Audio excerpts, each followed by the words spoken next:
I didn't tell my husband, I didn't tell my sons, I didn't tell my own family. And the reason I now understand is because I thought that it was my fault. I thought that I was in the wrong place, I had done the wrong thing. It didn't make any sense to me in my 20s why it would be my fault. And it's taken me 40 years to understand that it certainly was not. And I really appreciate looking in. I said, if our generation had been more courageous and had spoken up, but now I'm dedicating my life and delighted to be here with my colleagues in a bipartisan way, men and women coming together. Our staff has done an extraordinary job, young men and young women. The time is now, and Marisha said this morning to us, we have a moment and we can really change the world. So our intention is to bring together members of Congress to advance legislation and initiatives to address sexual violence. In some of the areas we intend to tackle K through 12 education, college campus safety, military sexual trauma, online harassment, and improved data collection and law enforcement training. But we're starting here today with the Rapekit backlog because we understand that this is really at the core, and Marisha said it so well this morning. It's a demonstration that as a society, we are not caring about victims, survivors of sexual assault, men and women. After experiencing the trauma of sexual assault and an intensely personal sexual assault forensic evidence exam, no survivor should experience the pain and distress of having their sexual assault kit backlogged. There's no other crime that we would do this, not process the evidence. The failure to test backlogged sexual assault kits allows rapists to remain on the streets and puts more people at risk. And we know this to be true now from the evidence of communities that have gone back to test. And I think we'll hear from Marisha and others about what we've learned about serial predators. I'm encouraged by previous federal bipartisan efforts, the Sexual Assault Kit Initiative, which would enable communities to test their backlogs, re-engage with survivors, and bring sexual assault predators to justice. Congress must continue to find these federal programs to build on the progress we have made reducing the sexual assault kit backlog. And funding is important, and we will be prepared to discuss that with you. I'm eager to explore the important topics of access to sexual assault nurse examiners, better known as SANE nurses. SANEs provide survivors with compassionate, trauma-informed support for their short and long-term recovery of survivors. Unfortunately, in communities across this country, and particularly in rural communities such as my district in New Hampshire, many survivors do not have access to SANE nurses, and I'd love to explore ways that we can make that available. Congress owes it to survivors to ensure that everyone has access to a SANE nurse. So thank you for being here. I thank my colleagues on both sides of the aisle, and I look forward to this discussion. I give it back. Thank you, Representative Custer. Representative Meehan, if you have a chance to do the opening statement. Thank you, Mr. Chairman. I want to thank my colleagues for being part of this bipartisan task force and identifying this full gamut of important issues that we want to collectively address. But I can't think of anything that is more important for us to kick it off than this important issue that has this distinguished panel before us today. So I thank you each for your presence here today. But quite honestly, I thank you for your dedication to this issue, to your professional work. As a former prosecutor, we have had the ability or the opportunity, I think, to engage with victims of a broad spectrum of issues. But in my own sense, there was really nothing more dehumanizing than someone who has had to go through the crime of being sexually assaulted in and of itself.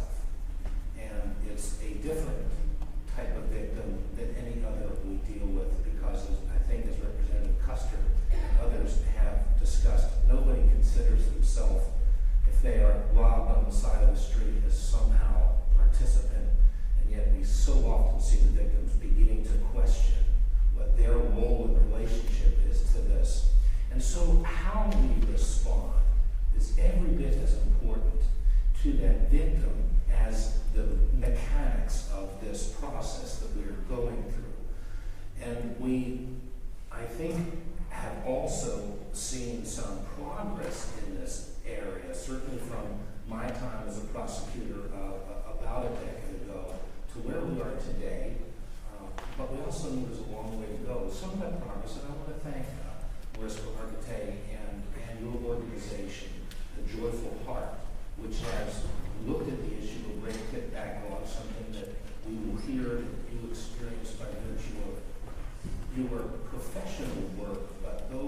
open themselves to you.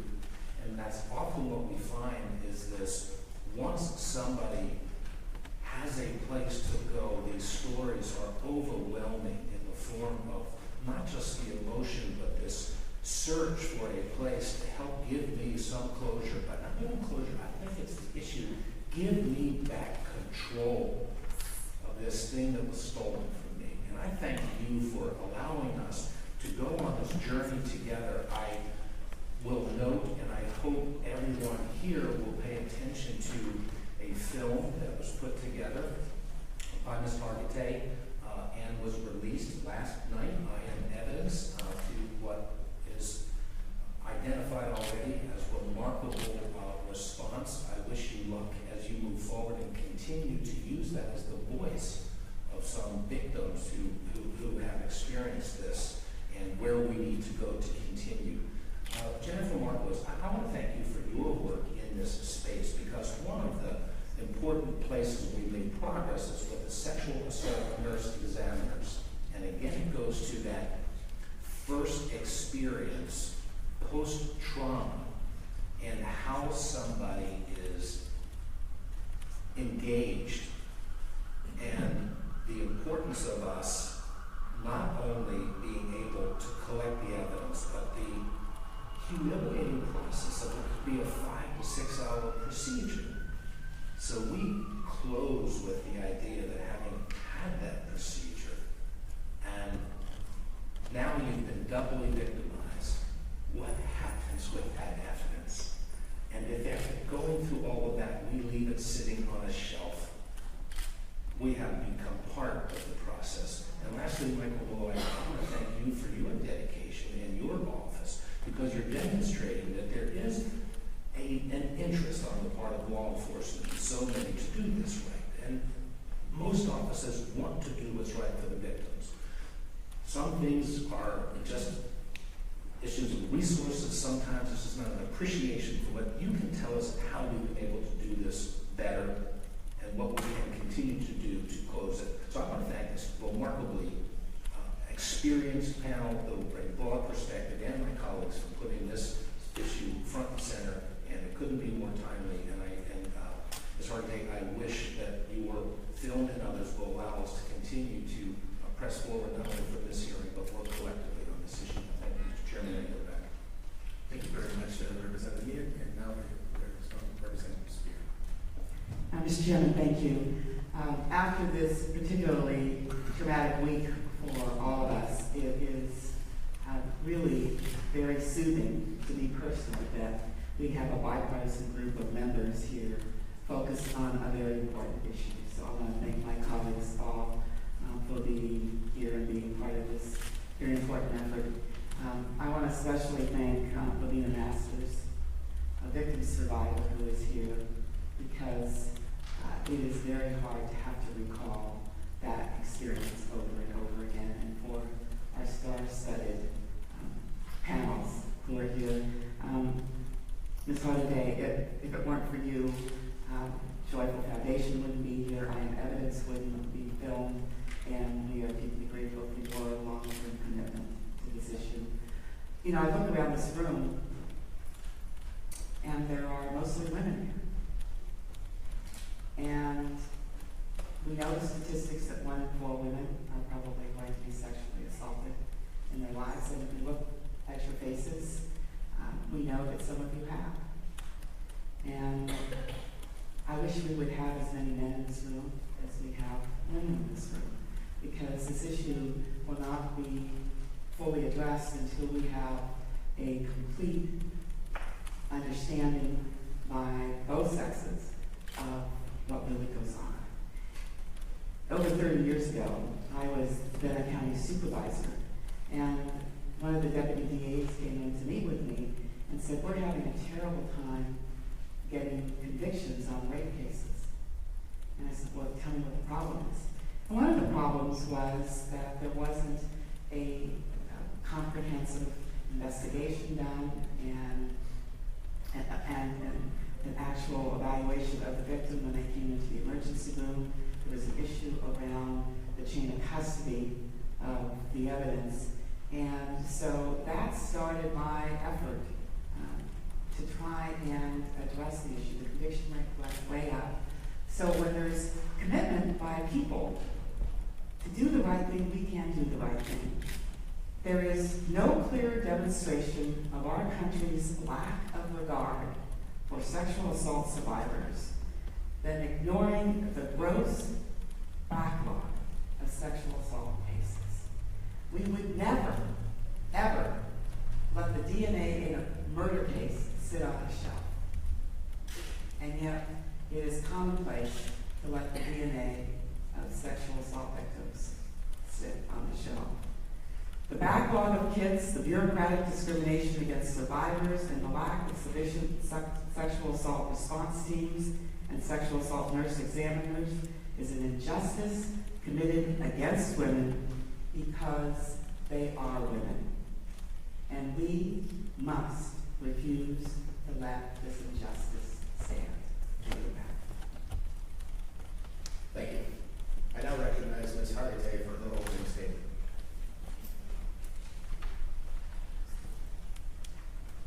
Good morning. I just want to start by saying thank you so much for your heartfelt comments and your passion for this work.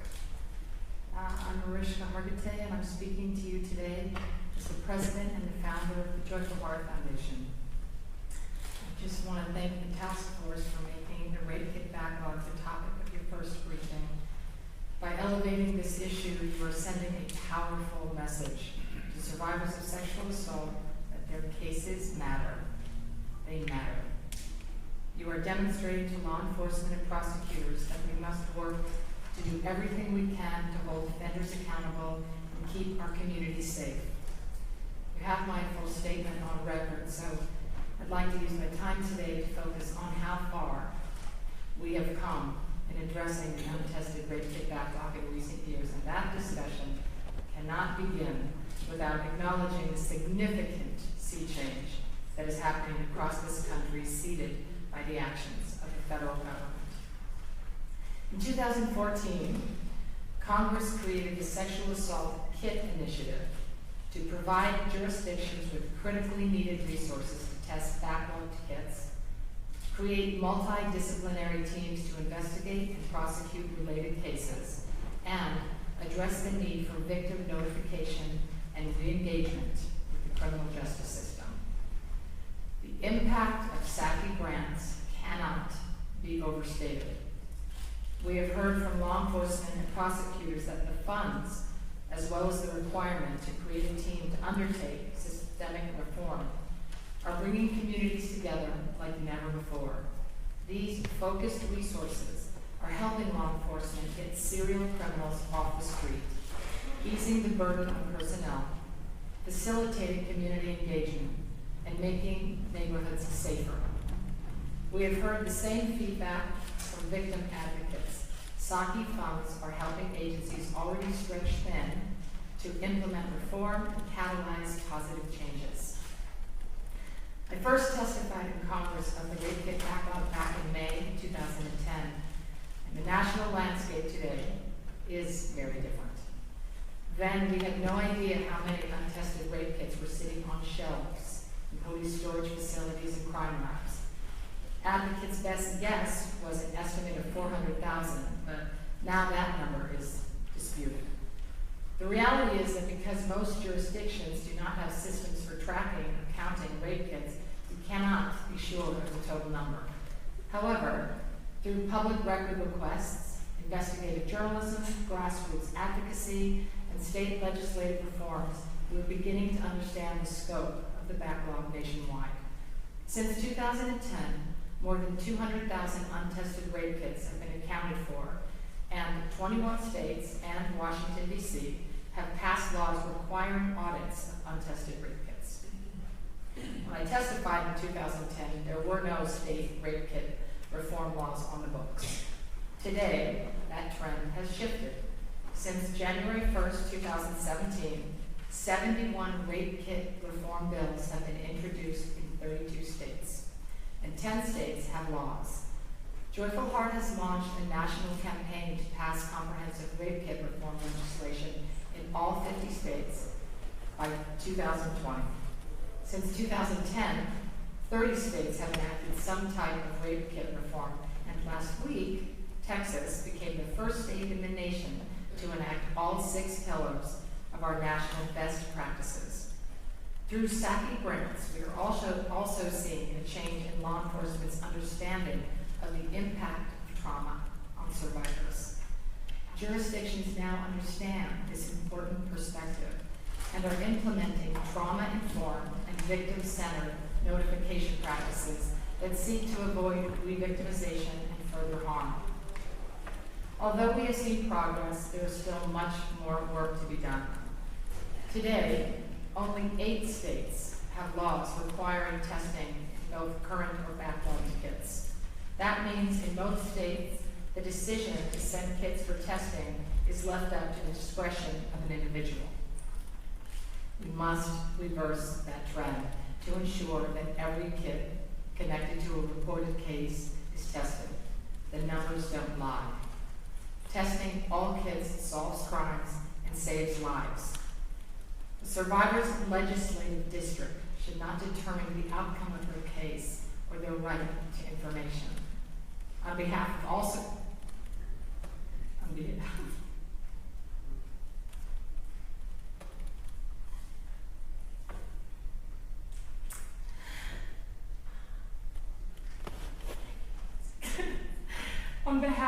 survivors across the country, I thank you for your attention on this issue, and I look forward to continuing this dialogue.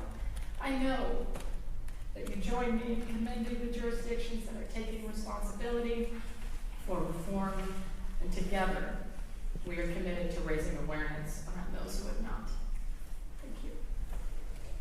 Thank you very much, Ms. Rapekit. Ms. Masters?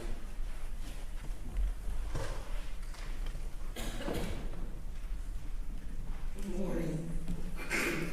I am Lavinia Masters, and I am a survivor of rape, and I am an advocate now. I always like to start out that my victimization was 3 parts.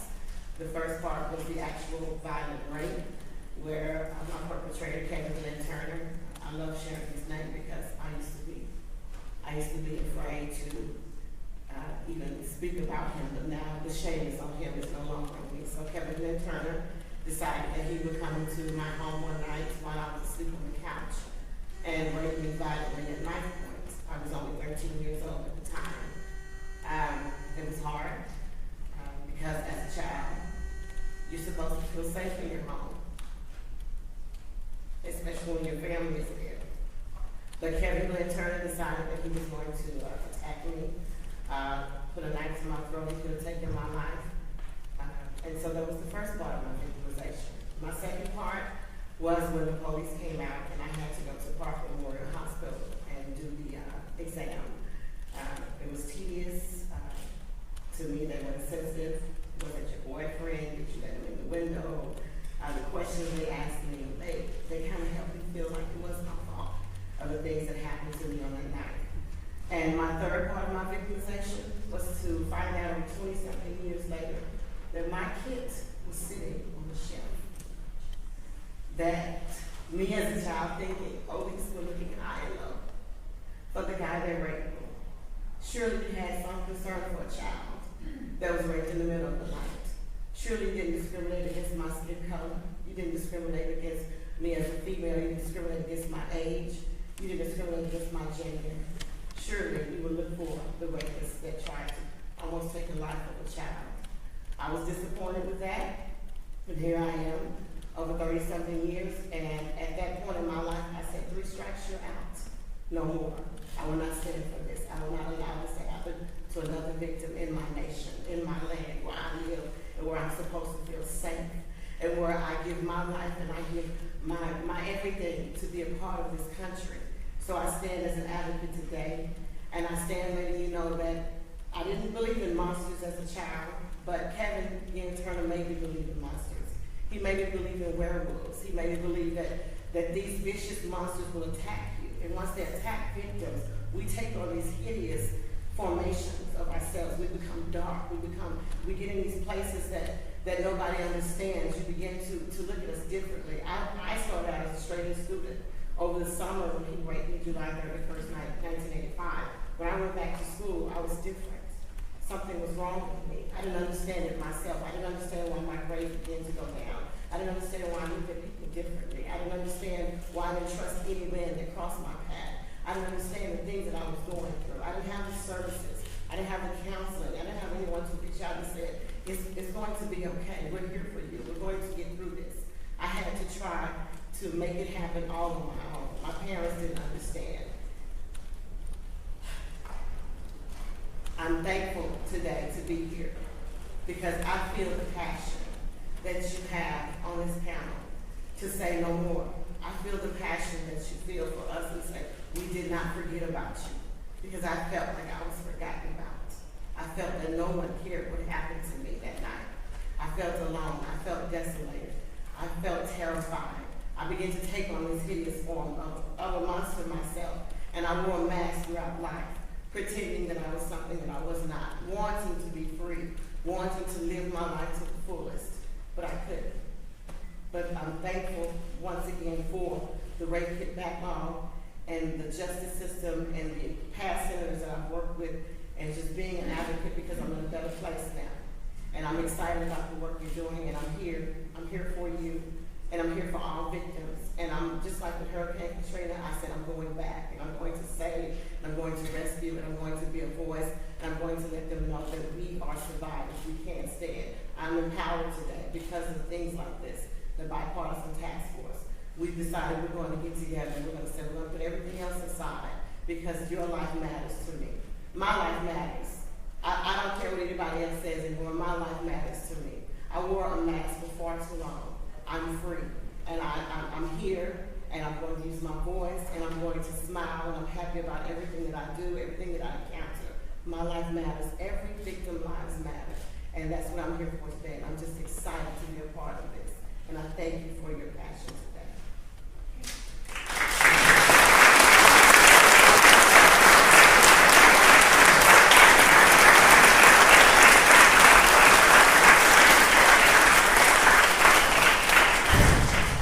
Thank you, Ms. Masters, and I think I can speak on behalf of all of us. We certainly appreciate you being here with us today, sharing your story, and apologize for what took place for 27 years.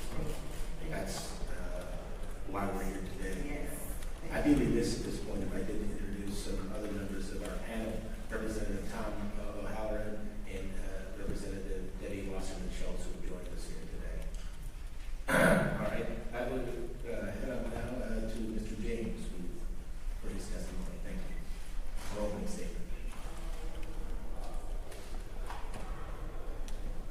Congressman Joyce, Congressman Custer, Congressman Spear, Congressman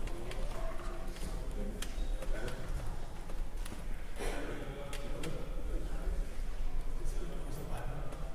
Yes. Yes? Okay. I want to thank you for inviting me today to discuss the Department of Justice's efforts to reduce Rapekit backlogs and increase the number of sexual assault nurse examiners. Before I begin, I should note that congressional guidelines on objectivity and nonpartisanship require me to confine my remarks to the technical, professional, and non-evocative aspects of the matter under consideration at this bipartisan task force. I can discuss DOJ programs related to Rapekit backlogs and SANES. I can also respond to questions from task force members, but I am limited to addressing issues within my field of expertise, and I cannot answer questions from the public. DOJ has several programs that are specifically targeted at reducing Rapekit backlogs and expanding the number of SANES. The Sexual Assault Kit Initiative provides funding for inventorying and testing rape kits, assigning designated personnel to work and investigate new leads, supporting victims, developing evidence tracking systems, and training law enforcement on sexual assault investigations. The Sexual Assault Forensic Evidence Inventory Tracking and Reporting Program provides funds to inventory existing rape kits, track them as they move forward towards disposition, and provide the public with data on how they are being processed. However, grants under this program cannot be used to test rape kits. Since FY 2010, Congress has appropriated funding for a sexual assault forensic exam program. This funding can be used for the purposes specified in Section 304 of the Justice for All Act, which authorized grants for training, technical assistance, education, and equipment related to the collection and analysis of DNA samples by medical personnel and those treating victims of sexual assault, which includes SANES. DOJ has several programs where funds can be used for reducing backlogs or hiring SANES, but these are not the sole purposes or the focus of the program. For example, NIJ's Capacity Enhancement and Backlog Reduction Program provides funding for analyzing DNA samples and increasing the capacity of public laboratories. Funds under this program can be used to help analyze biological evidence collected as a part of a sexual assault kit and submitted to a crime lab for analysis. In addition, funds under OVW's stock grant program may be, among other things, used to identify and conduct inventories of rape kit backlogs, develop policies for responding to those backlogs, and training medical personnel in the collection and preservation of evidence in sexual assault cases. Finally, DOJ has some programs like the Burn JAG program, which provides funding for a variety of criminal justice purposes. And while funds under these programs might be used for reducing rape kit backlogs or supporting SANES, these are not the specified purposes of the program. Again, thank you for your invitation to brief the task force this morning, and I look forward to any questions you might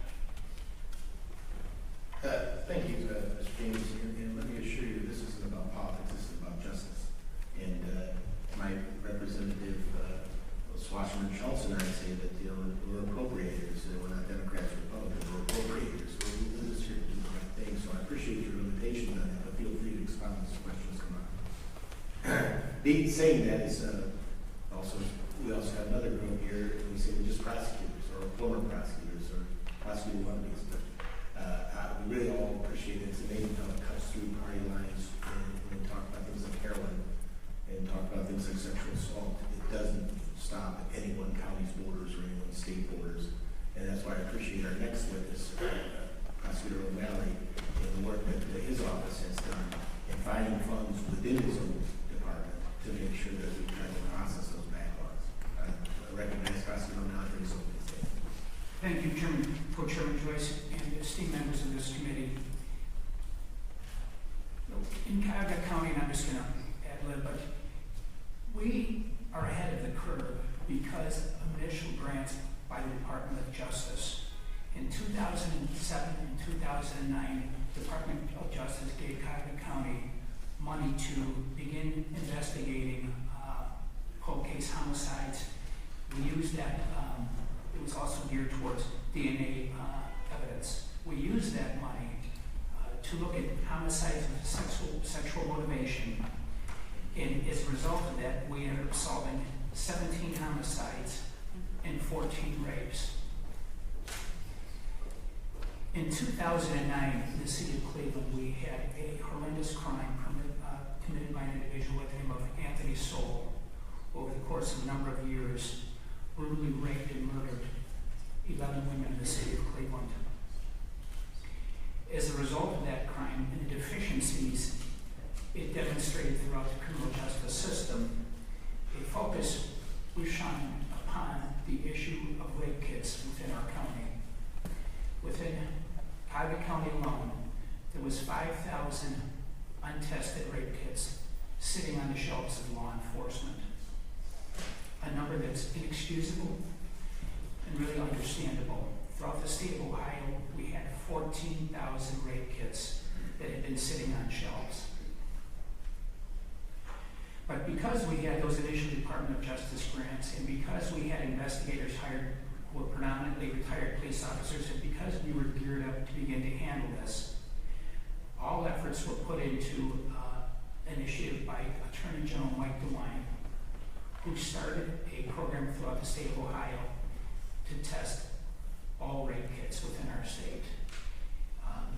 He provided funding at a statewide level.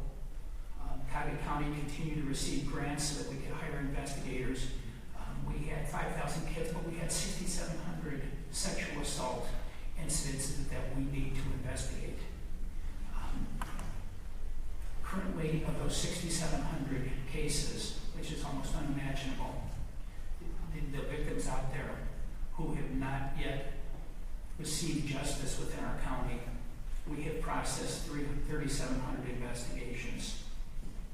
Again, we have a task force now that started from a simple Department of Justice grant in 2007 that includes representatives from the State Attorney General's office, local police agencies, our county sheriff's department. We have representatives from the Cleveland Right Crisis Center embedded within our task force to assist victims. And together we have a collaborative effort to investigate these brutal crimes, seek justice for the victims, and close out these cases on behalf of the residents we all serve. While this was going on, representatives in the state of Ohio also assisted us in this endeavor by passing state laws, one that moved back the statute of limitations to 25 years. It also mandated that anybody arrested for a felony offense within the state of Ohio would immediately receive a medical swab so that we could put that into the system to assist us in solving these crimes.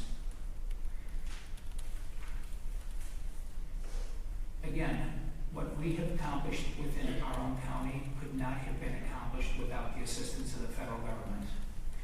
As many of the representatives up there are former prosecutors, law enforcement is taxed with handling the current issues, let alone trying to go back 20 years and dealing with issues from 20 years ago. But we must do it on behalf of all of these victims. And so while we move forward, we are doing the best we can in our own county and throughout the state of Ohio, but we continue to need assistance from the federal government in our efforts to bring justice to 14,000 cases from our state. Again, I want to thank you for your time. I want to thank you for your leadership in this division. I want to thank our panelists, particularly our victims out there with, like Ms. Masters, have found the courage to come forward and represent all victims out there who need our help. Again, I just want to thank the panel today. And thank you for being here, Councilor O'Malley. And I'd also like to recognize at this time the distinguished lady from Michigan, Eddie Dingle, who has joined us here as a member of our panel as well. And again, moving on, Dr. Marcus, if you'd like to give a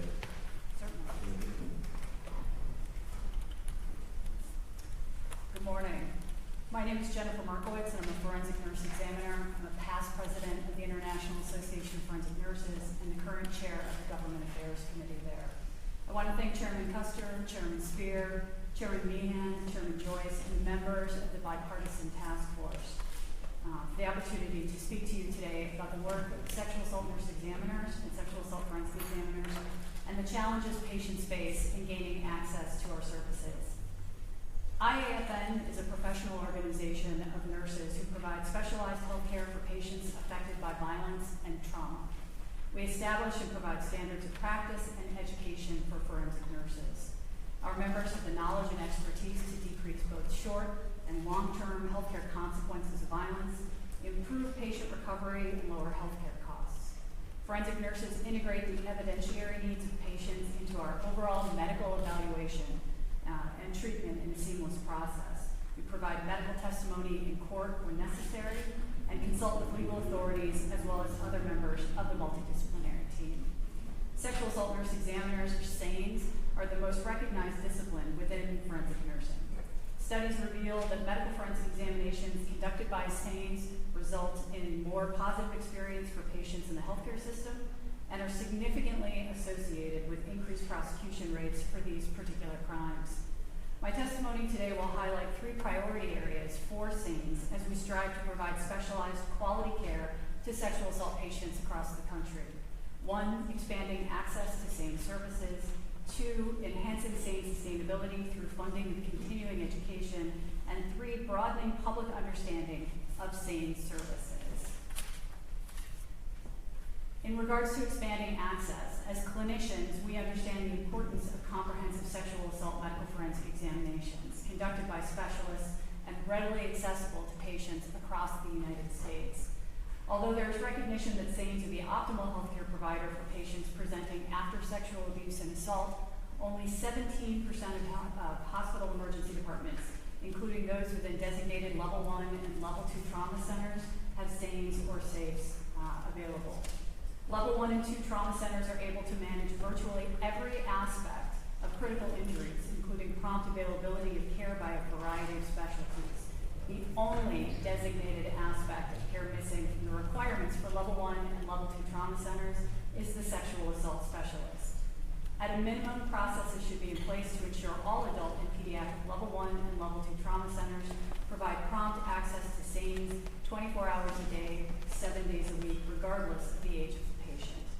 This can be accomplished through on-site SANE services, through contracts with community-based SANE programs to respond around the clock to patients who've been sexually assaulted, or formalized transfer agreements with area programs, either hospital or community-based, to ensure rapid response to these patients. In doing so, a majority of Americans would have access to SANE services, expanding availability in both rural and urban areas. The second point regarding enhancing SANE sustainability through funding continuing education is a significant concern for us.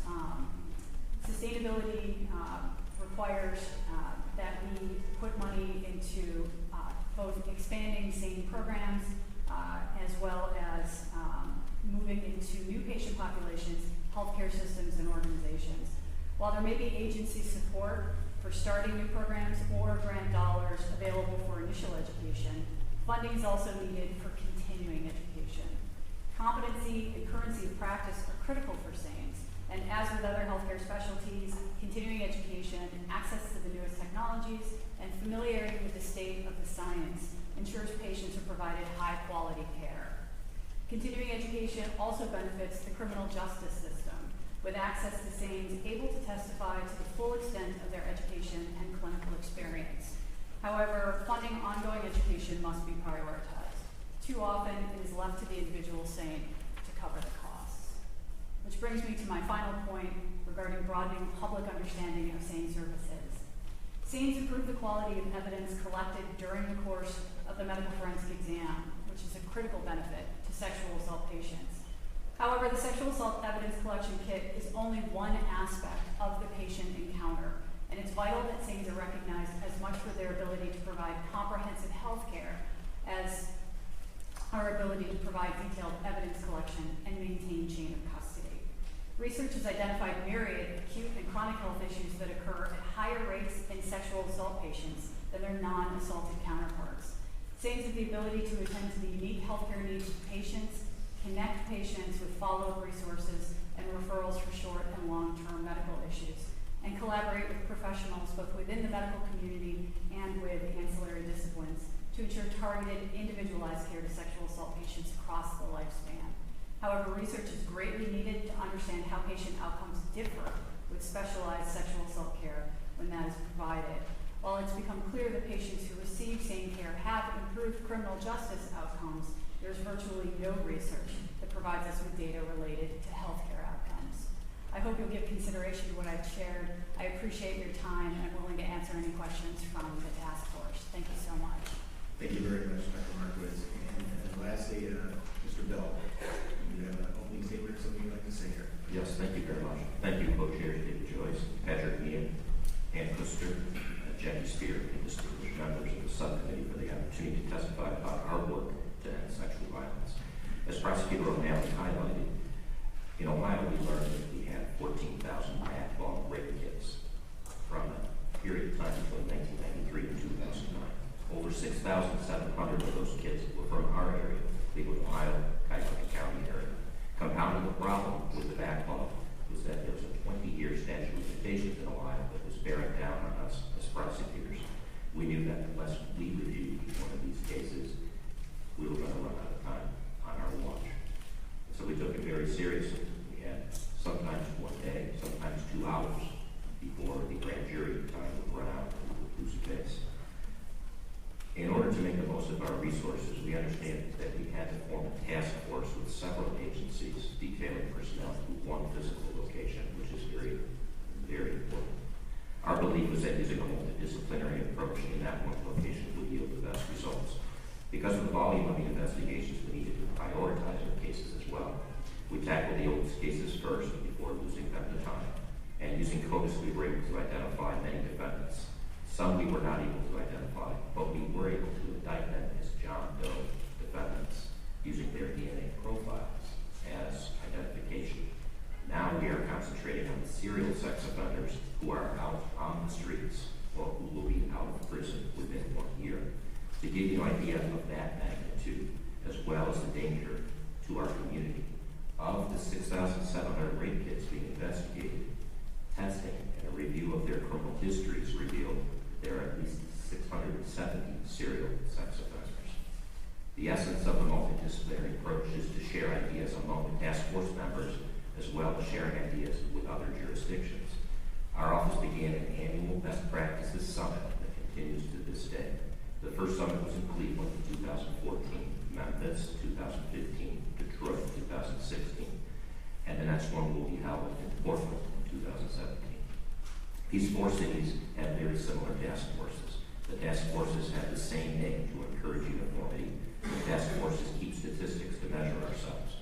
We work with RTI International to provide our data to make sense of our progress. Earlier this year, Case Western Reserve University partnered with RTI to hold a county collaborative meeting of the task forces, Houston, Portland, Dallas, Detroit, Memphis, Washington State, and Kansas State, and others to discuss what statistics would and should be collected across the task forces. We've established 4 pillars of best practices. First, test all kids. When you test all kids, you develop leads that solve the identity of the stranger rape cases. 56 of our serial rapists have been identified as both an acquaintance rape as well as a stranger rapist on a different case. Second, swab all felony arrestees. The more arrestees swab, the more robust CODIS becomes, and the more the victim's cases you will solve. Third, investigate all positive and negative rape kit reports that we receive from the laboratory as well. We've solved rape cases, even on cases where there is little DNA or there is no DNA, because the police reports have revealed that there's secondary pieces of evidence that you might be able to present to the lab for testing. And lastly, investigate with a victim-centered approach. It's a very important pillar of our best practices. We use victim advocates to notify and stay in contact with our victims. We follow victim notification protocols that have been reviewed by our Cleveland Rape Crisis Center as well as the Joyful Heart Foundation. Obviously, testing the kids is the first step, but after testing is when the very detailed work begins. You don't just indict a case once the DNA is discovered. So although the funding has been terrific in order to make sure that kids get tested, additional funding is needed for those investigators, advocates, and prosecutors to bring those cases together. Ohio's made a very significant investment as well. The Attorney General's office, Michael Wine, to test all those kids, had to put forth a $4 million investment in robotics and personnel. Our office has invested $1 million per year towards the effort. And the Attorney General's office has also invested an additional $500,000 for personnel. The Cleveland Police Department has invested over $100,000 a year towards the effort, and our county council has invested $679,000 per year and has said that they would do so for the next 4 years that we will need to complete the project. In 2015 and 2016, we received $2 million grants from the Department of Justice to investigate and prosecute. With the grants, we hired 20 investigators, 4 victim advocates, and 8 prosecutors. I want to reiterate what Prosecutor O'Malley outlined. Our success began with the DOJ funding in 2006 to establish a cold case unit. The DOJ funding on 3 separate occasions over the last 10 years has served as the foundation for all of these partner contributions. Without it, our structure could not sustain the work we do.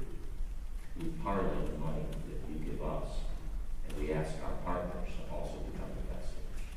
They see that that foundation is there, and they know that we will be able to sustain the work that we do. In Cuyahoga County alone, we tested all of the rape kits submitted by the police, and we are investigating all of those 6,700 rape kit cases. We've completed 3,726. We have less than 3,000 cases to finish. We've solved 661 victims' cases, and that would never have been solved or prosecuted without this effort. We have indicted 595 separate unique defendants, and the 600 will 174 of those defendants, and we anticipate nearly 1,000 defendants will be offended. Our conviction rate is 92.6%, and on average, each defendant has received a sentence longer than 10 years. The impact of sexual violence extends beyond the victim. Using the National Institute of Health Studies, we have calculated the economic harm caused by these rapists since the time that they should have been investigated, prosecuted, and put into prison. Each type of crime has an average cost associated with it: murder, burglary, breaking and entering. We've added the cost of each of these indicted rapists' subsequent crimes that they have been convicted of since the rape that they committed. Our first 593 defendants have caused $440 million in economic harm to the state of Ohio. This harm would not have occurred had these kids been tested and the victims' cases been investigated and prosecuted. What is the economic savings? Only when the task force prosecutes the cases does the community realize the savings. We are fortunate to work with one of the country's best research institutions, Case Western Reserve University in Cleveland.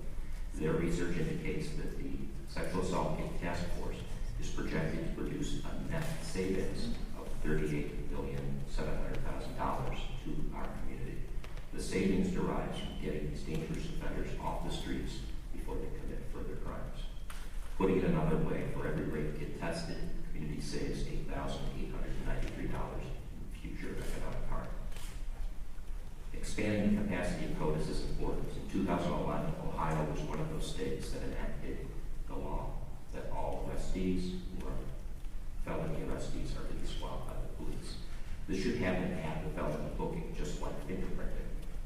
It ensures identification, and it will let law enforcement know if the arrested person's DNA matches to other crimes like rape kits or a murder scene or a burglary scene.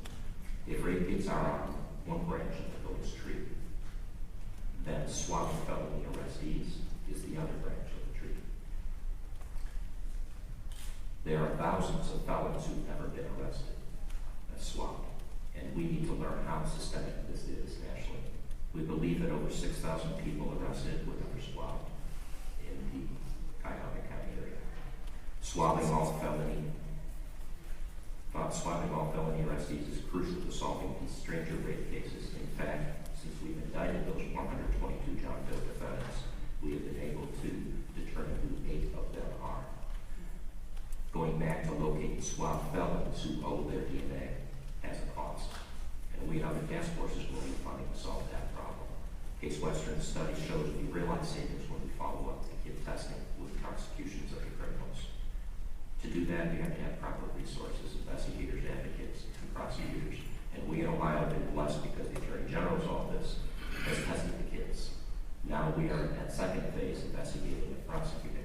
Other task forces will get to this point, and they need to know that the money will be there so they can plan to follow up on the tested kids.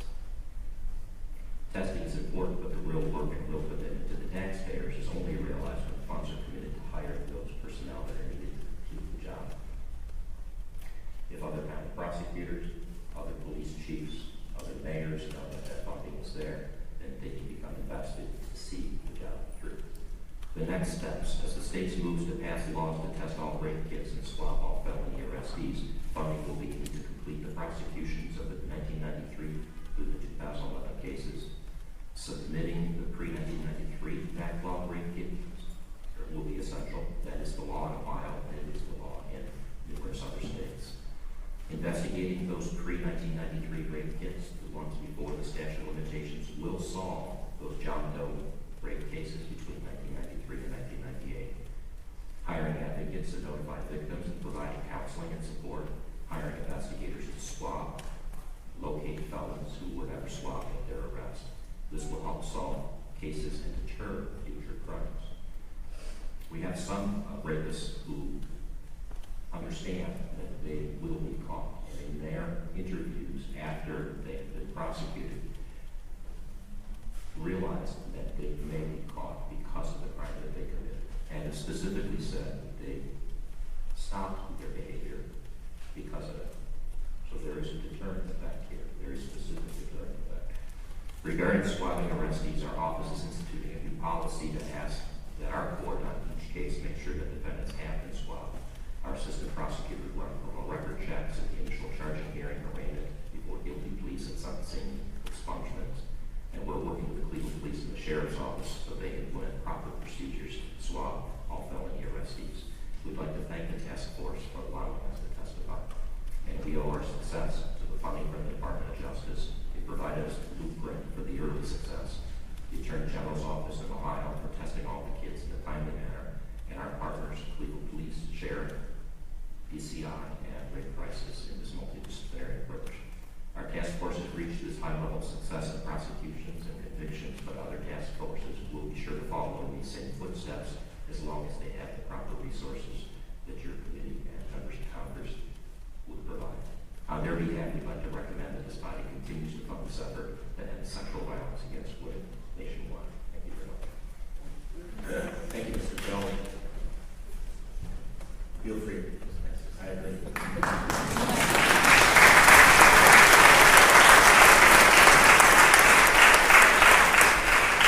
a former member of Chief Justice in Ohio, I'm very proud of the work that you've done and appreciate all you continue to do going forward. We'd like to recognize some of the members who come in after this, and again, committee will do this in order to push a motion to gather, and if you have any questions, Representative O'Connor. Well, questions could go on for hours, obviously, Mr. Chairman. Thank you. I represent an area in Arizona that has a lot of Native American rural areas. It doesn't have the type of assets that we've seen discussed here today. And I'm very concerned about that whole process. So, in fact, on the Hopi Reservation and the Navajo Reservation, the per capita offender case is higher than in areas of urban areas. And so, but my background is one of, I was a rape investigator and homicide investigator in the city of Chicago for 4 years. And I would have thought that in our society today we would have come a lot longer way than we have today. What I heard today is shocking. I was shocked when I first heard about rape kits being left on the shelves. I was shocked when I saw the lack of understanding within our society of what a victim goes through. When you have to sit with somebody that has just gone through that trauma, then understanding the trauma continues throughout their life and has an impact on families. And Mr. Bell, you have mentioned the cost to Ohio.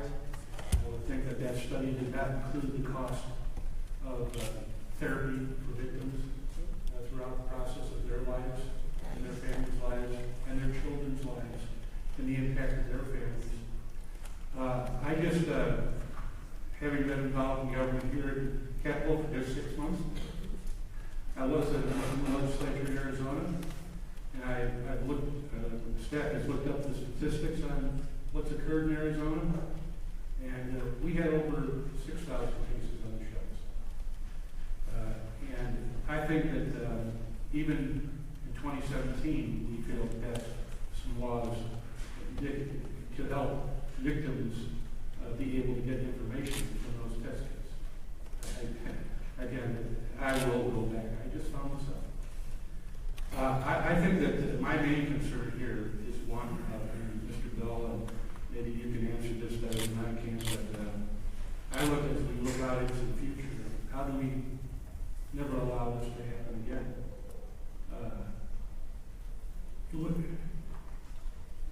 The cases I investigated were from very, very young children to the elderly.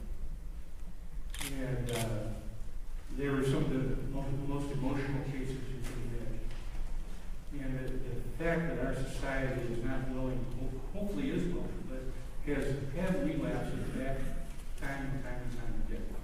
So I guess my major question is, how do we make sure from a funding standpoint, from a coordination standpoint, from an information standpoint, because this DNA testing has to get out to the other agencies. We have to have an educational effort within society. We have to be able to understand the role that we play in making sure that the victims that we should have been protecting all along, what's the cost going to be for us to be able to address those issues. And I'm going to leave that to Mr. Bell,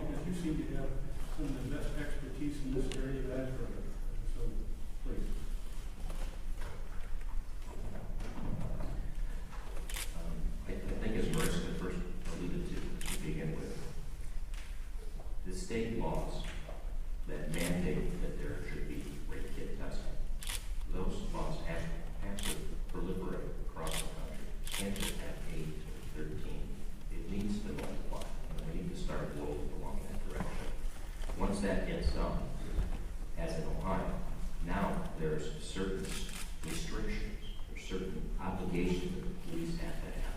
They have to, on all new cases, submit to the laboratory any rape kit within 30 days.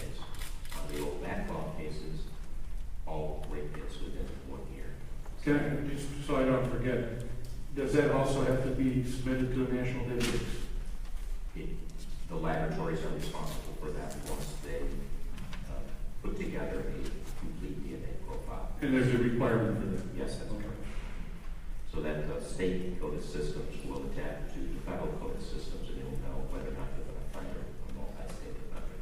So that's important, but you also have to have chiefs of police they have to understand that solving the acquaintance rape cases, I guess the issue is the reason why rape kits were never really needed to be tested before the Disney past, besides the one issue, was that if you knew the identity of the assailant, the prosecutors, the police, the juries, nobody would need to have the kid tested and stuff because you had to prove ID.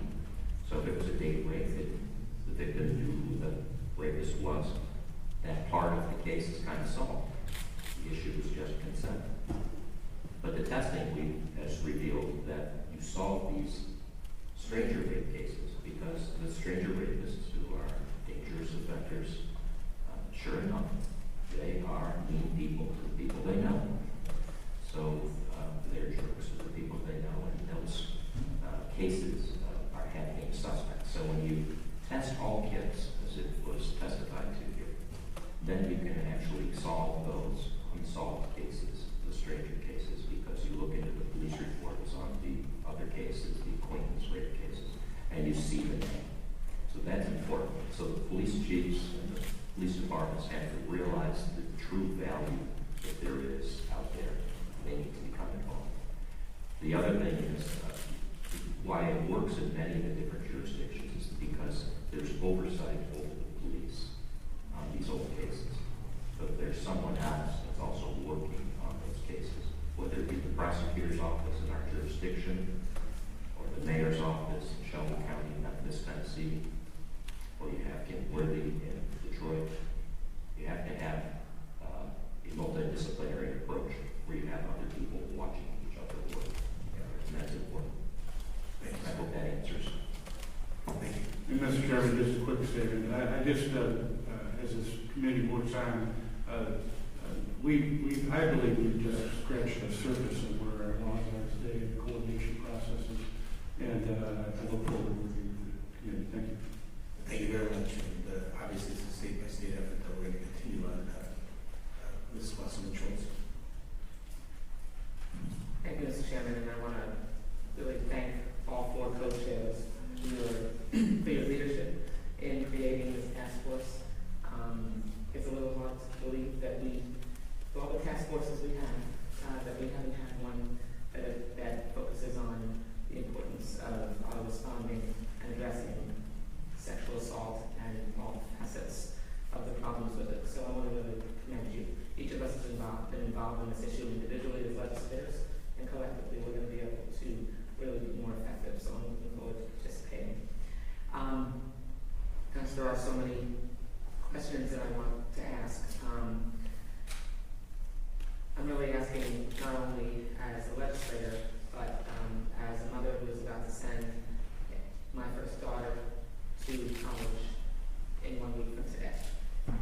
And knowing the, unfortunately, very significant statistics that exist on college campuses of the likelihood of young women experiencing sexual assault during college. So addressing, and I'll add that my daughter is here with me today, which for me is a little scary but important because I want her to hear and be prepared to make sure that she can keep herself safe.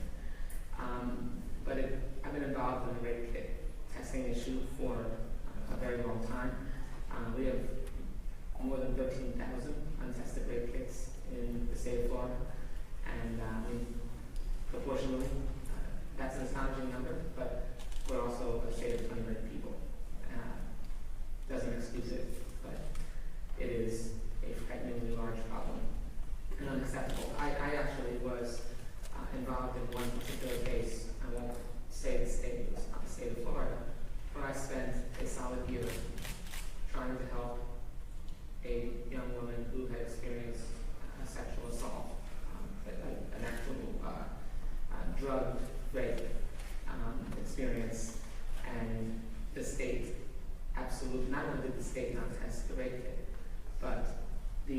law enforcement leadership refused to respond, ignored entreaties from me, from the victim, from other people in positions of authority. So what do you think we need to do? Mechanically, there are things we can do. Passing legislation to address Rapekit reform is important. But I'd like Ms. Hardaway and you, as well as Masters, because you are not law enforcement, what do you think we should be doing to help people who are working on these issues every day and have the ability to use the mechanics of their position to help address making this a priority and helping them understand that it is a priority? Talk about it. I just want to say, it's so exciting to be in a room with such passionate and like-minded people. I think the first thing, I just want to say thank you again for your testimony. And, my heart hurts right now. My heart, physically hurts. And I got choked up and I cried during my testimony. But I want to say that it's because we carry so much. I obviously have access to my emotions because that's what I do for a living. But what I'm saying is to hear these stories, to hear words like you said, dehumanizing, these lives derail the way that lives go off track. These are not kids sitting on a shelf. These are people's lives sitting on a shelf, getting derailed. Children getting derailed of what is this life supposed to be. I was on this track. I can't even make sense of what's happened to me. And we have been letting perpetrators go by not testing these kids and saying we don't care about this issue. So, as I said earlier to you, these are scary issues that people have turned away from because they're frightening. But this is about talking about it. This is about a revolution. This is about facing these issues head on and saying, guess what, kids? We need to talk about this. This is what's going on. But what you said was so important because the funding is critical. We can't do any of this without the funding, obviously. And the education and the reshifting these victim-blaming attitudes are what we need to change, and that's about talking about it. As I, in my field, have spoken about the Rapekit backlog, people, as I said before, have no idea. They don't know that this is happening. They don't realize that if you don't test a kid, which is usually not from a stranger, but from somebody they know. They said in the movie that you spoke about earlier, and I Am Evidence, the film, which by the way is not out yet. It was a screening last night. It will be out probably in next spring or this Christmas on HBO. But somebody in law enforcement says we have rapes, but most of them are consensual sex because the people knew each other, because they knew each other. And that, in my opinion, is the problem. Can I just, I think you're right. We do need to talk about it. I think I'm going to try to start talking about it in a little bit more laser-focused way. And I don't know if any of my colleagues have done this, but I think I'm going to, when I go home, convene my police chiefs and our county sheriff and ask them to come and sit with me for me to help shine a spotlight on this and ensure that they're making it a priority and use our platform and profile that we have to be able to do that. But also, I want to know more from them about how much of a priority this is for them. So it's also the issue of consent. That is the issue. So you ask, what is it? We have to talk about what rape is. Because just because you know the person that raped you doesn't mean that it's not rape. Right? That is one of the core issues, as we know. And the fact that these perpetrators change lanes. We know that they escalate. Anthony Soa, that you brought up, is a perfect example. Perfect example. This is a man who raped, and then it escalated, and then he murdered. And he murdered how many women? 11 women.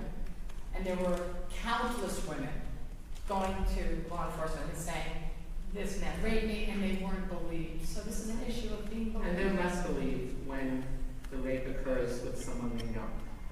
Yes. And it Always. is much less likely Always. that it gets prosecuted, Always. and that's unacceptable. So, And awareness, I'm sorry. No, please. It's so important with the law officials, because like I said, when I was raped at 13, how the police came in and talked to me, did you know him, was your boyfriend, are you sure you didn't let him in the window, you know, are you sure, ask me all these questions, making me feel like maybe it was something I did wrong, what were you sleeping in, did you always sleep that way, were you always on the couch? That was damning to me, for you to shift that blame on me as a child, that was not fair to me. And so that's one of my concerns, that we educate, these people in these positions, these police officers, when they're dealing with victims, because some of them they will, as they say, the young folks, they will look at you side-eye as you speak to them. You need to understand the place I'm in now. I don't understand the place I'm in right now. Like she said, I was totally derailed at night, and I was confused. And I'm like, why are they talking to me this way? What did I do wrong, Mom? All I did was lay on this couch and sleep. And why are they talking to me? Like I did something. He had a knife in my throat. This scar, I didn't ask for this scar. I didn't ask for this to happen to me. So why am I being treated this way? This is something I did not understand for a long time. And it made me bitter for a long time with the police officers. Because I'm like, how cruel are you? How insensitive are you? Do you have daughters? Do you have mothers? Now do you have sons, because it's happening to our young men? Do you understand what I'm going through? So we have to continue to raise awareness. We have to, I don't know if we have to do victim panels with the police officers, but they have to have some sort of education to realize what victims go through, so they can know how to handle them, and they can do the questioning right, and they can make sure they can get the right evidence. Because most victims, if you come at them the wrong way, they're going to shut down. They're not going to open up. They're already ashamed of the things that's happening to us. We already don't understand what's going on in the processes right now. So if you come at me incorrectly, or if you don't speak to me in a manner where I feel safe with you, I feel comfortable with you, that I feel that you're genuinely concerned about what's happening to me at this moment in my life, I'm not going to be able to reveal or even articulate the things that's really happening to me. So we have to raise awareness, and we have to educate our law officials and our public officials. And that's why I'm excited today that you form this task force to say, we're going to make this difference, and we're going to make this change, and we're going to make a difference in our victims' lives. absolutely. To my colleagues last It's week. fixable. I just want to read it. It is. It is fixable. It is. We have a plan. Absolutely. I want to just call it a shameless plug, but I passed out a dear colleague to my colleagues about mine and our Republican colleague, Lamar Smith's legislation to help make sure that we add to the Fair Housing Act domestic violence and sexual assault, because we have discrimination that goes on when someone applies for rental housing or is trying to remain in their home when they were a victim. And many apartment complexes have a policy that if you have a crime occur, then the person is a victim. Well, of course, the victim is not the perpetrator of the crime, and they often and usually get evicted as well. So I would just urge you to consider co-sponsoring that legislation with Congressman Smith and I. Thank you, and thank you so much for all your testimony today and your courage. Thank you very much. Representative Dingle, a question. I want to thank all of the co-chairs for convening this task force and all of the witnesses. I've met a couple of you when you came to Detroit. Both of you two of you came to Detroit at different times. Wayne County, which is my home, had 11,341 untested, and then we found another 500, and we formed a task force to address the issue. Several people at this table were helpful. We were able to raise $17 million so far. I don't know why we should have to work that hard to raise it. We currently have fewer than 1,000 remaining of the 2009 backlog hits. And Kim Woodley, who was our prosecutor, who's a fabulous woman, who has, the work so far has resulted in 78 convictions and the identification of 784 suspected serial rapists. and over 50 of the 784 are believed to have committed sex assaults 10 to 15 times each. And when I talked to Kim, she needs money. It's not just for, as you've raised, now the money's there needed for the investigation and the prosecution of the cases. So I guess the question that I would ask is of all of you, is we're trying to raise awareness. I'm really aware of what it's like to call the police and have them not respond, the stereotyping of people. I'm concerned now. In the last couple of months, I've had several high schoolers that were raped. And while the school responded appropriately, calling law enforcement, have been demonized by the local community, and people don't understand that it's happening now not only in colleges and high schools. I had a young high school, it was an 8th grader male, come up to me at a town hall meeting and say, we have to start to educate us in grade school. We've gotta, That's right. it was very touching. He was afraid to say it publicly, but he came up to me later. What would each of you say to us? We know we've got to raise money. I'm even wondering, I'm not a prosecutor like several of them are. Can we swap in every jurisdiction? Is that allowed to swap every? Do we need to pass a law? Is that now allowed? And what would each of you say we should be doing to help raise awareness? What laws aren't on the books? And I do know, I agree with Debbie, we all, I lived in a domestic violence situation, and nobody expects that somebody like me lives through what I lived in or hid in closets. And I know we've all got to talk about it more because people stereotype and don't want to talk about it. But what do we need to do? We each have experienced this from a different perspective. What do we need to do to help raise awareness, raise the money, and help the victims, and take away this typical stereotyping that you're talking about, and to raise awareness among, it's training for these law enforcement officers. They have to become, part of it. I mean, I can remember calling the police, and there was no way that anybody was going to help me. I mean, it was door handles were taken off the doors, we were hiding in closets, we were going to be shot because of the man that was going to do it. There was nobody that was going to help us. We got to help raise awareness and take that away.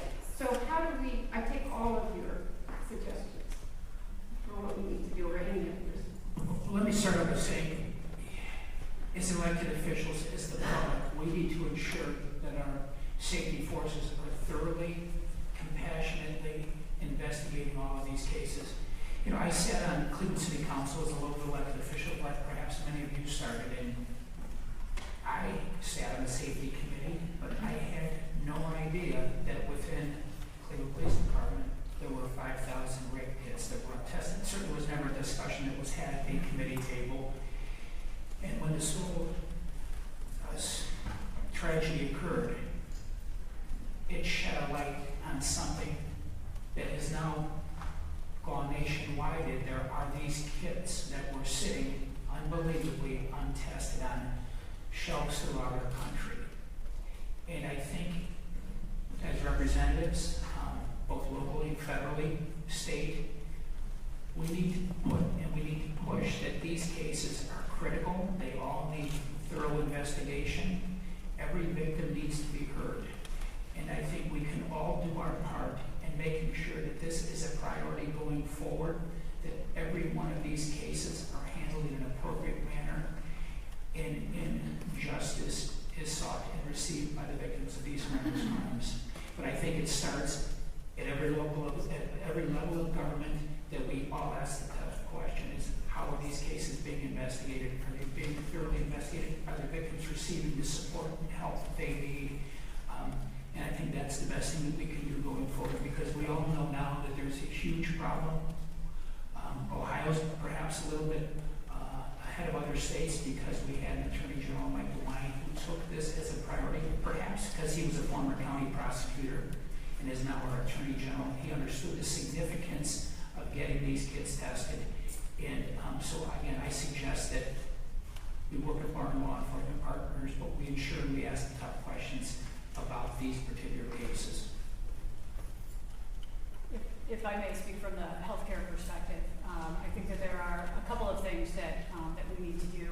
As Mariska mentioned, we certainly need to be talking about it, and that talk needs to extend to the healthcare community. We need to do a far better job of understanding that sexual violence is a public health care issue, that the short and long-term consequences of that type of assault can be significant, and that every single one of our patients has the potential to develop healthcare-related issues from the violence they've experienced, which means we need to be talking about sexual violence and screening for sexual violence widely. We need to be teaching it in medical and nursing schools.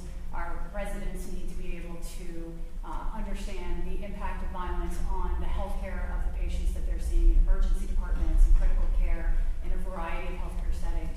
And then, of course, we need access to sexual assault nurse examiners who are understood to be more than simply evidence collectors, but really as healthcare specialists to attend to those healthcare issues and potentially prevent some of the sequelae of the sexual violence. So from our perspective, certainly the discussion needs to be happening at all levels of our professional development and our patient interactions.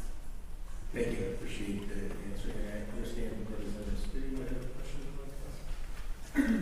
I have a couple of questions. Dr. Markowitz, you referenced that level 1 and 2 trauma centers require all levels of care for everything except for sexual assault. It seems like that would be a good place for us to begin in terms of trying to highlight the importance of having qualified, skillful, sane nurses available. They don't have to necessarily be at the hospital. They can be on call. There's many ways it can be done. Would you agree with that? I would agree with it. I think that if we had sexual assault nurse examiners in every level 1 and level 2 trauma center, that would mean that the vast majority of Americans would be within a 60-minute drive or helicopter ride to a sexual assault nurse examiner program or sexual assault forensic examiner program that would widely expand access to that kind of critical healthcare service. Mr. O'Malley and Mr. Bell, I have always been flummoxed by the fact that many states have statute of limitations for rape. We just did a quick review. Texas has a 10-year, Ohio has 20, New Hampshire has 6 years, Pennsylvania has 12, North Dakota 7, Florida has none for sexual battery with physical force or deadly weapon, 4 years for first-degree offenses, and 3 years for any other degree. It seems to me at a time when we have DNA, where you can link clearly, without question, that a victim was assaulted by this individual, we shouldn't have a statute of limitations at all. So could you speak to that and whether that's and it seems like that was a stumbling block for you in terms of the cold cases that dated back in time? It's a good point. I think what you'll see in Ohio has changed the 20-year to a 25-year now. And it could extend beyond that if you have DNA that's discovered, collected, and then sent to the laboratory. And if you do it properly within a time period, there's a penalty for law enforcement if they don't follow the time periods. Then that statute of limitations will not extend for an additional 5 years from 25 to 30. So there are ways to do so, but there's lobbyists on the other side that would lobby for defendants' rights, saying that that's too long a period of time, that there could be changes that have occurred, witnesses that may no longer be present to be able to refute a victim's testimony, that people's memories fade, and so there is a delay in the process if you don't have something to force the police to bring these charges, investigate the cases beforehand. But your point about with the advent of DNA, that statute of limitations can extend and perhaps disappear is very well put. Last question to you, Mr. Bell. You had indicated that every arrestee should be swabbed, that that's one of the pillars of your recommendation. We looked at that in California some decades ago, and the ACLU was all over it because you're slaughtering Westies and not convicted felons. Could you just speak to that issue? Certainly. The arrestee information is put into the CODIS database. If somebody is exonerated, their cases could be sealed, and they are automatically sealed by the CODIS administrators upon notification. So in Ohio, we were able to overcome that same type of attack by putting in restrictors, making sure that there were proper notifications that would be put in place for the laboratories to know from the police or from the prosecutors or from the courts or clerk of courts when somebody hasn't been exonerated or their cases have been sealed and their DNA can then be taken out of the CODIS system. So that's something that can be overcome, those challenges. I know that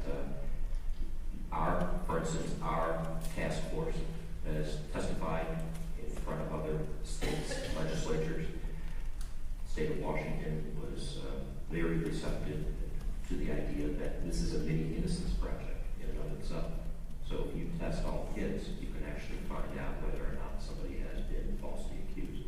And that played very well in certain parts of the country. So it's something that will be explored. These issues have been with us since the early 1990s when the CODIS was first being formulated. Do you do convictions, only felonies, violent felonies? Do you also include sexual assaults? And then it has, in fact, expanded over the period of 25 years now. So I would expect that will continue to expand. Thank you. Patrick, do you have a question? Thank you, Mr. Chairman. This has been an emotional week on Capitol Hill for reasons people are fully aware. But I have to tell you, this hearing is about as effective a hearing as I think I've attended in quite some time. And I thank you for the depth of exploration of some of these things. And I know what leaves you frustrated is we're touching things that we could take any part of it and spend a whole year in categorizing. But we don't have that luxury at the moment. We can work together on this. But I just want to ask a couple of follow-up questions. Ms. Martin, let me start with you because I think you articulated this progress that we've made and that you have this plan that will get us to 2020 where we might see this to an end. And so could you just take a moment and let us know where we are and then what the rest of that plan would consider? I'm going to lay these out and then you can be responsive. D.A. O'Malley or Mr. Bell, your statistics are overwhelming. I'm not just trying to say this is interesting. 670 serial cases out of your backlog. And you're Cuyahoga, Ohio. We have cities of your size all across America. How much are we going to find if we take this same model and replicate it?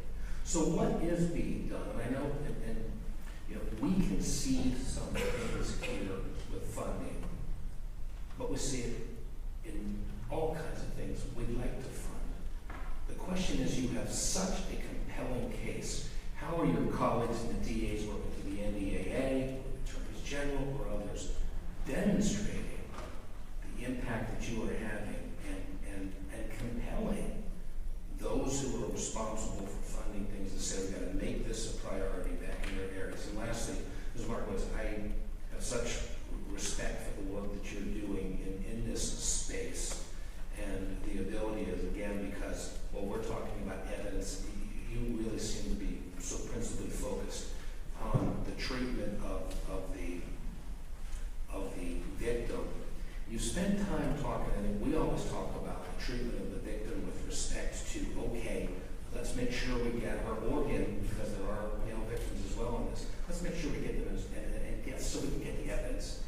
And we'll move on, and we forget about them. Can you talk about the part of the same program that is then there to help this victim reconnect to something like services or other kinds of things that will allow other parts of them to go heal, up to and including the other kinds of inclusive medical issues that can arise because of the trauma, because of the other things that are associated with it. So I know it's a lot, but if the if those who are here could touch on those issues, that'd be great. Bob, and I'll make it quick. You know, obviously the goal here is to pass reform in all 50 states. So, by 2020. So I think the, you know, you mentioned 4 pillars, and we have the Joyful Heart sort of 6 pillars to comprehensive reform. And that would be to start with auditing, to simply audit and know exactly how many kits we have. Obviously to test every kit in the backlog and to test in time all new kits. Obviously we're working on tracking. You know, we can track our children's Christmas presents. Why can't we track a read kit? It's just like a disgrace, and what we're saying is not important. So the tracking is so key. And the other thing, you know, is a victim's right to know. I spoke briefly about victim notification, but at Joyful Heart, we've been, you know, we've invested in 2 years of research of how the victim, if the victim, when the victim, how the victim wants to be notified. And that is so important to speak to what the victim needs. And again, keep the survivor at the center. And funding. So those are sort of our 6 pillars to reform. And, you know, again, I just wanted to go back to what you asked about the testing and what people believe. There are 5 reasons, like concrete reasons, to test every single kid and to test assailants there that we know, because the first is to identify an unknown suspect, right? If we put somebody's DNA in CODIS, then all of a sudden we can get a hit on that. Then it can match an unknown suspect, somebody that we already know. Go, hey, put those 2 together. Bing, we have 2. Corroborate the victim's account. If the victim said he did this and he says, no, I didn't, and then we find DNA there, we're like, well, you're out. Discredit the perp's account of the rape, and again, exonerate the innocent. So there are so many reasons. That's why I just think it should be tested, and every time, you know, to get a swab, because then we are preventing so many rapes from happening. In the film that I made, you see how many women wouldn't have been raped if one kid was tested. One. I just wanted to let it'd be nice if you could get that up, just we could screen it here and the Hill, just after meeting. Well, Thank you. it's For Representative Bain's question, I think within Ohio, you know, we have formed such a great partnership amongst law enforcement agencies, and the public is well aware of this horrible situation that these cases had and these kids had sat on shelves. So I think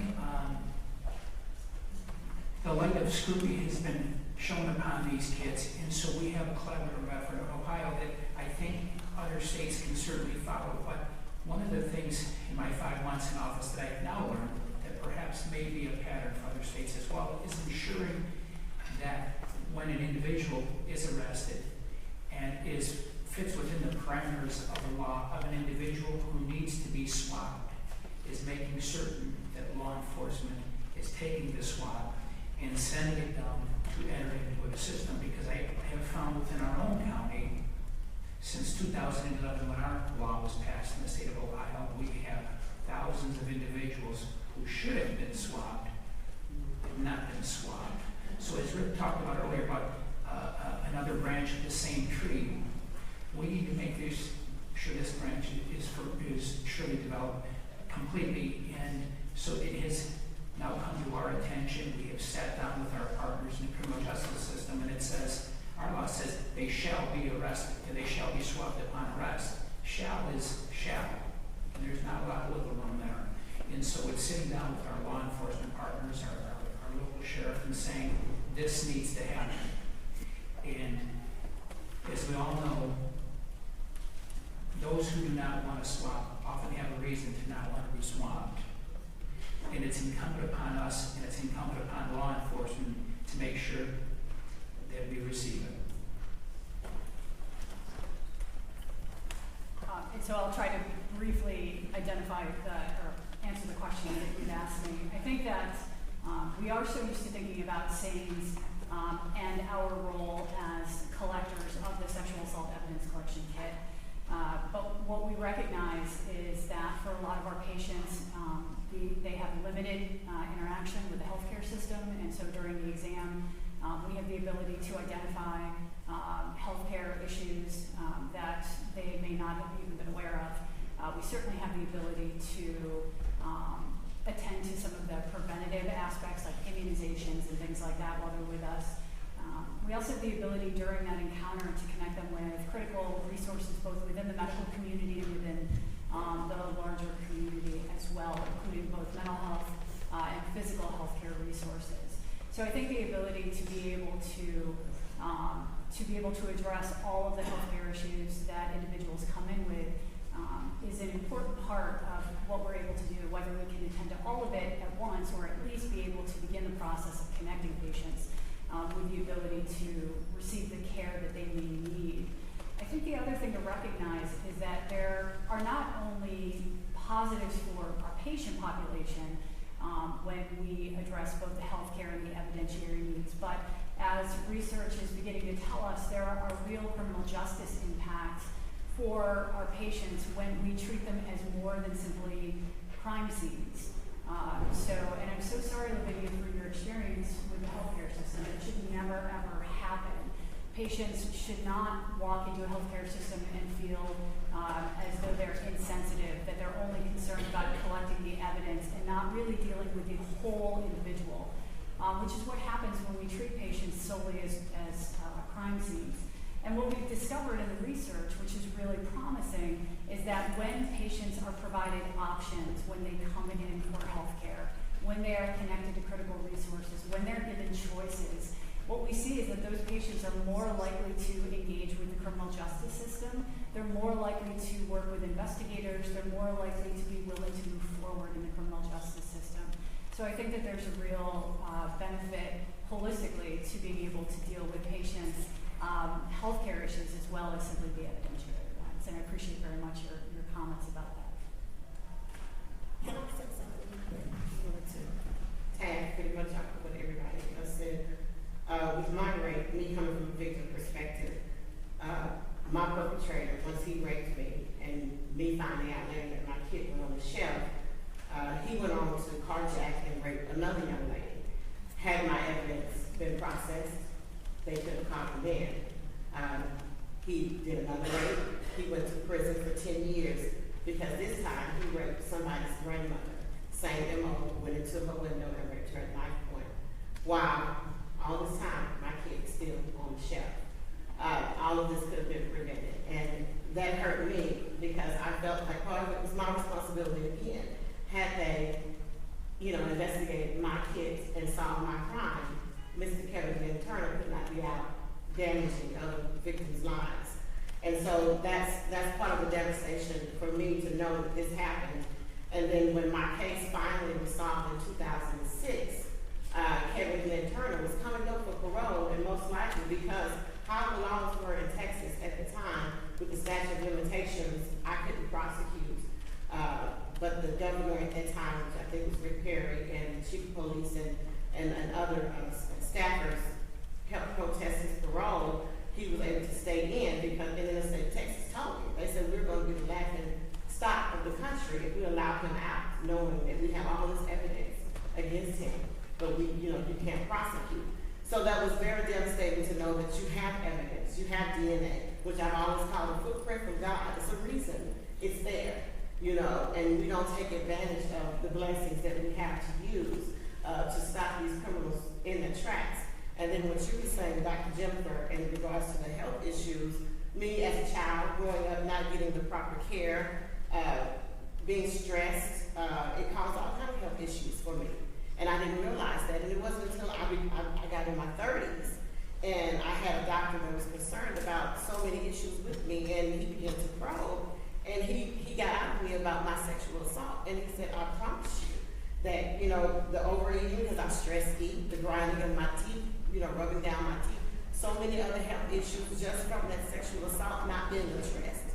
And so I'm thankful that I'm in a better place now, and I've begun my healing process and become whole. But these are things that happens to victims every single day, because we just look over it. You know, we expect them to just get by, you'll be okay. But it's damaging, and it's not just the rape itself, it's a lifelong effect. Exactly. It happens. I just want to add, last night at the screening, somebody, a young woman who was a nurse, raised her hand and said that she had seen some things about healthcare in the hospital. And she specifically asked, how do I need to know, I need training, how do I deal with survivors, she goes, I've seen some things that the people are not treating people the way they should be treated. And that was a young nurse's question for us, about how she could learn and how she could further her training. So this is a wonderful place to say that this is the beginning of the conversation. We do have a hard stop. People have to get to their planes and such. I want to thank my colleagues for being with us. This is beyond my